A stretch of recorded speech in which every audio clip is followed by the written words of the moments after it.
You're watching Reality Check. We are breaking an NDTV exclusive. NDTV has accessed a new report by US-based forensic laboratory which shows how incriminating evidence was planted on the computer of a key accused in the Bhima Koregaon case by a cyber attacker. This was the same case in which 84-year-old tribal rights activist Stan Swamy was an accused. He died in a Mumbai hospital waiting for bail. Till the end, Swamy, like the others in the case, maintained that the key evidence against them brought by the National Investigating Agency, supposed letters from Maoist, was planted on their computers. Now, the new report by the Massachusetts-based Arsenal Consulting bolsters that claim, even raising the possibility that Swamy's computer may have been targeted.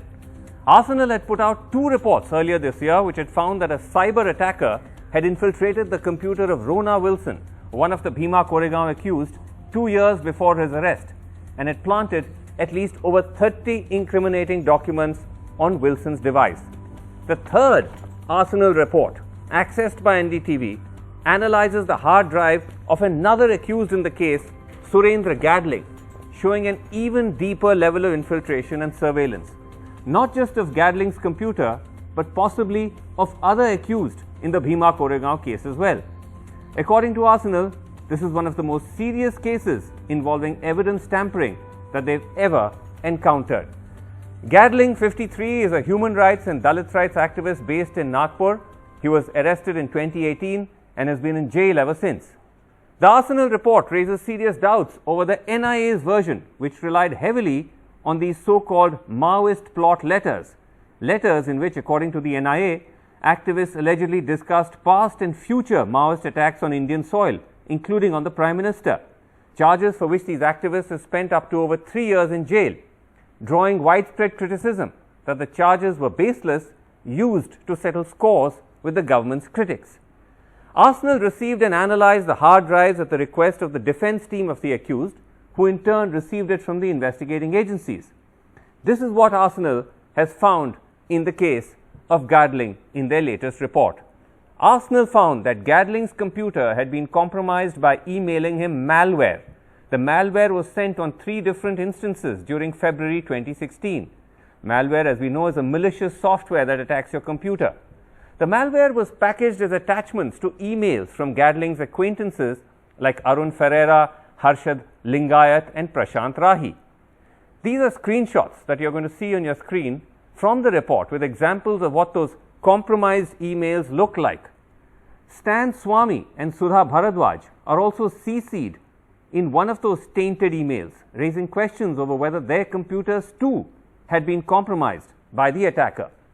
The report says that by February 2016, the attacker had compromised the email accounts of multiple defendants in the Bhima Koregaon case.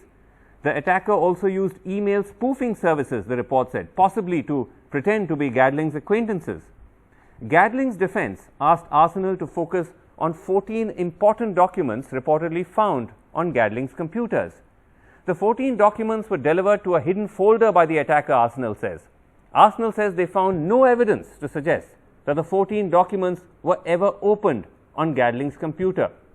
Such was the extent of infiltration that on a single day, July 22, 2017, Arsenal found that the attacker was planting documents to Gadling's and Wilson's computer in the gap of 15 minutes. This is an extract from the report, which shows that the same file called financialpolicy.rar is delivered to Wilson at 1:30 p.m. and to Gadling at 1:45 p.m. on the 22nd of July 2017. Now, Arsenal says they effectively caught the attacker red-handed based on the remnants of their activity left behind on the computer, and as I said earlier, they've called it one of the most serious cases involving evidence tampering that they had ever encountered. We reached out to the NIA. They said that they would not like to comment since the matter is sub judice. Okay, with this breaking news, let me just first go across to Mark Spencer, President Arsenal Consulting, who's joining us on the show. Thank you very much indeed, Mark, for being with us. Mark, now Arsenal, according to your own bio, has worked on very important big cases like the Boston Marathon bombing, and yet you've called this the most serious case of evidence tampering that you've seen. Tell us why. Right. So the combination of the size of the malware infrastructure and the length of which it was active. So let's specify a little bit more and get into just the delivery of documents. For documents to be delivered over many months or years, right. As I mentioned in the last time we spoke, is not something we've ever seen or heard of. An intrusion for that length of time, which ultimately results in the delivery of incriminating documents. As far as we know, this is the first case of its kind. Okay. First case of its kind. And also, Mark, since we spoke last time, this new report, because you've done 2 analyses of Rona Wilson's computer, Rona Wilson's hard drive. In this case, in the Gadling case, would you say that it appears that the level of penetration, infiltration and surveillance is even wider, because you suggest that it's not just Gadling now, it could be other defendants in the case as well? Well, we know that there were many more individuals that were targeted by this attacker. As to how extensive the compromise of devices and accounts is, we don't know at this time. We don't think anyone knows at this time other than the attacker. Sure. But you mentioned that there's a possibility that other defendants or the computers of other defendants could have been compromised. Right. Well, there's no question that they may have been, because they were targeted. Okay. I wanted to ask you that because you may have heard that very unfortunate, one of the defendants, Stan Swamy, Father Stan Swamy, he died yesterday while still waiting for bail. Now, he was copied on one of the mails sent by the attacker. Does that indicate that his computer too was targeted, perhaps even compromised? That's an indication that he was targeted. If, as Surendra Gadling did, he opened that attachment and executed it, then his computer likely would have been compromised as well. Okay. Mark, the last time we spoke, you said that the identity of the attacker wasn't clear. Are we any closer to figuring out who the attacker was? In terms of attribution, in the sense of naming the attacker, we feel the same as we have throughout our work on this entire case, which is that's really the Indian government that should be involved in naming the attacker. They have the resources, they have the authority, so we think it's appropriate for the Indian government to do that. As far as our role, we are focusing on analyzing the electronic evidence that's put in our hands for that purpose, for the analysis of what we actually have in our hands. Sure. But when we talk about, the report mentions that the attacker had tremendous resources and time to be able to pull this off, does that kind of narrow the possibility of who it could be? We're not going to speculate at Arsenal other than giving you extremely detailed insight into what the attacker has accomplished. I fully understand. All I'm trying to understand, Mark, is that is this the kind of attack that it's not somebody anybody can pull off, like some hacker sitting in a basement somewhere? Is that a fair inference? That's fair. Yeah, this is an extremely targeted and I would say aggressive attack over time. Right, because as you point out in your report, this has been going on for years on end. If you were the hacking and then the planting of the documents.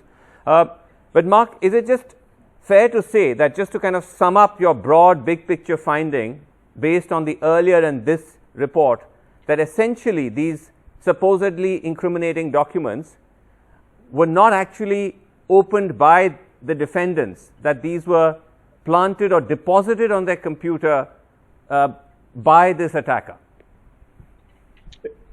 Referring to Wilson and Gadling specifically? Yes. That's accurate, yes. Those documents which we've been asked to analyze were delivered to the computers in a very similar, nearly identical way using the same malware with even the same password to connect to the command and control server for the malware, the same methodology in terms of how they're delivered using the NetWire. Right. There really is no question. Okay. And Mark, in conclusion, even when the last report of yours came out, the investigating agencies were somewhat skeptical, saying, prosecution can go and get a report from anybody. What's the credibility of it? To that, you would say what?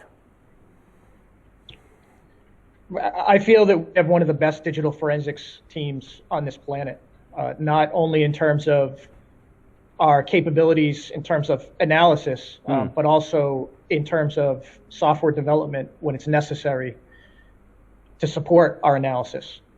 So I've worked hard on making sure that our reports speak for themselves, and they are extremely detailed, both the narrative portions of the reports and the exhibits.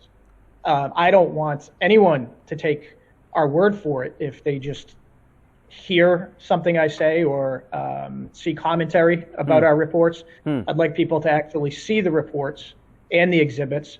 And again, I think they're very detailed and they speak for themselves. All right.